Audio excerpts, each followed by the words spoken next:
Welcome to our presentation for writing reports for academic assignments by Megan and Mareike. I'm Mareike. Do you want to introduce yourself? Okay, so today we're going to talk about when and how reports are used, the structure of reports, the context of reports, and a few tips and tricks how to write reports successfully. Okay, so when and how are reports used? They're used actually nearly everywhere: in management, the business sector, healthcare sector, universities, and schools. They're used differently in different contexts, but more about that later. But this is only a few examples. So there are many more sectors where reports are used generally. They are meant to inform, and they are a source of information. So the goal of them are always to more or less present concise information, depending on, the context and what the goal of the report is. Okay, so the structure of reports. So we're just going to go through the 6 steps for structuring your report. So firstly, we've got the executive summary, the table of contents, introduction, main body, conclusion, and the references and appendices. So if we just go through them one by one. So the executive summary is a short section and placed at the very beginning of the report. And usually the executive summary is used to give a quick overview of the important information about the business plan or report, and it may include financial projections and data on competition, for example. And just as a wee important note there, it's not to be confused with the introduction. The table of contents, it lists all the sections in the report. It provides page numbers for an easy browsing of the document, and this is also not included in the word count. Next, we've got introduction. So the introduction introduces the content of the report. It directs the reader towards its sections, and it should provide a quick overview of the topics discussed. So it should be a roadmap for the reader. It may also briefly touch on findings. Number 4 is the main body. So the main body is the core of the report, and it includes the main discussion, the analysis, and the data. It's the largest part of the document, and it might be split into different sections based on the assignment brief. Number 5, the conclusion. So the conclusion wraps up the report, it provides guidance. All of the sections of the report will be summarised with key points and ideally provide direction and suggestions on the issues discussed. So in the conclusion, you shouldn't really be bringing up any new points. It should be all of the main things that you have discussed in your main body that you want to bring attention to in your conclusion. Then we've got references and appendices. So this is the section where you list where your sources of your information have come from. It could be in a form of a textbook or a journal article or a website. It will use the Harvard referencing system, and the appendices are the sections of the report that are omitted on purpose. So anything extra that you haven't included in your main body will be referenced as an appendix. Too extensive and technical to be included in the main body, as we've already mentioned there.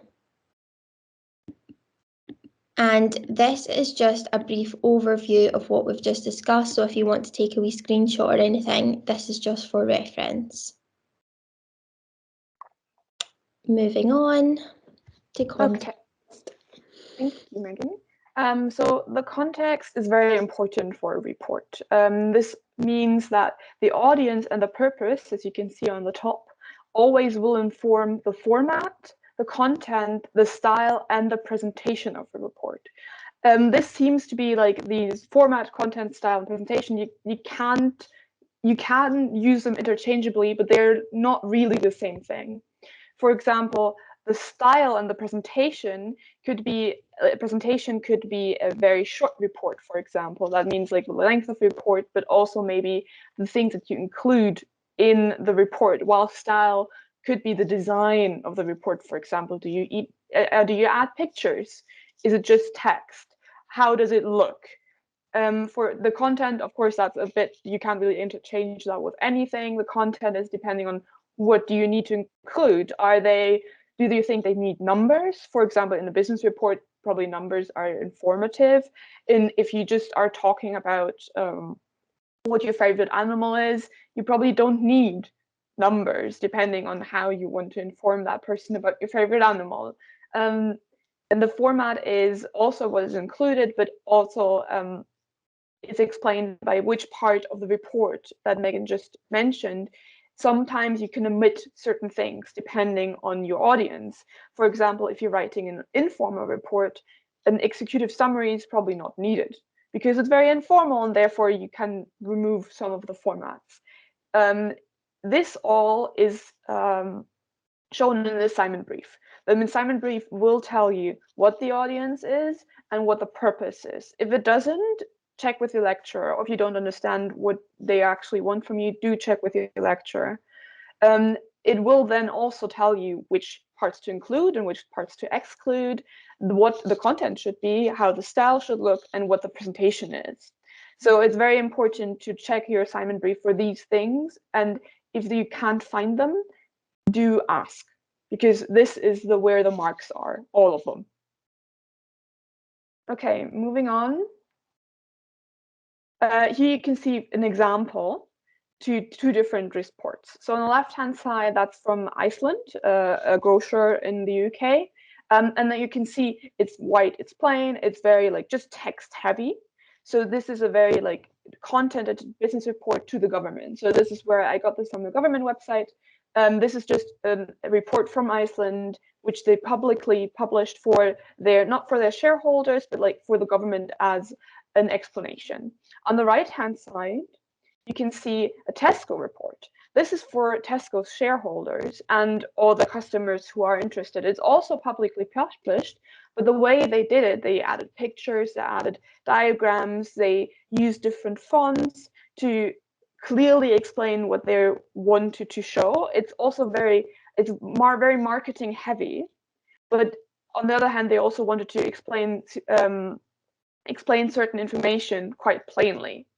So depending on what your audience is and what you want to present and how you want to present it, this is two ways. These are two examples which you could go. So either a very, very plain report or a very like spiced up report marketing wise, so that your stakeholders are also interested in reading those informations. Okay. A few tips and tricks, Megan. A few tips and tricks. So the first one we would suggest is don't go off topic. So make sure that all your information in your report is very focused. Number two, use the correct language, and also make sure that you're using your spell and grammar check as well.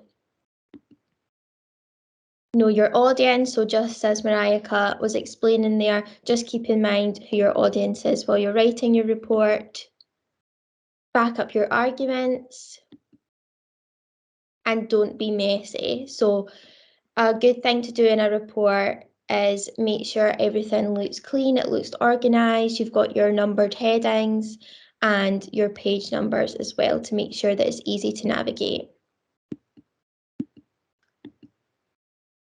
So if we just go through these one by one. So don't go off topic, stay focused on the topic, clarify with your lecturer if you're unsure how to proceed.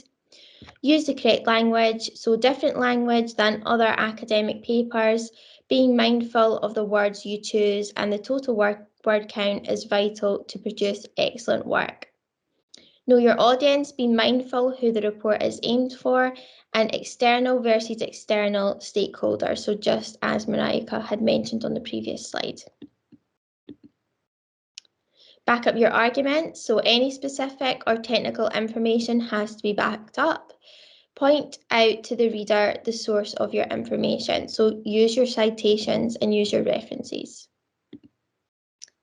Don't be messy. So follow specific structure, involves paragraphs and subparagraphs, just as we've also discussed, and is the report getting too cluttered? So move information to the appendices if you need to. And again, if you'd like to screenshot this, it's just a little overview.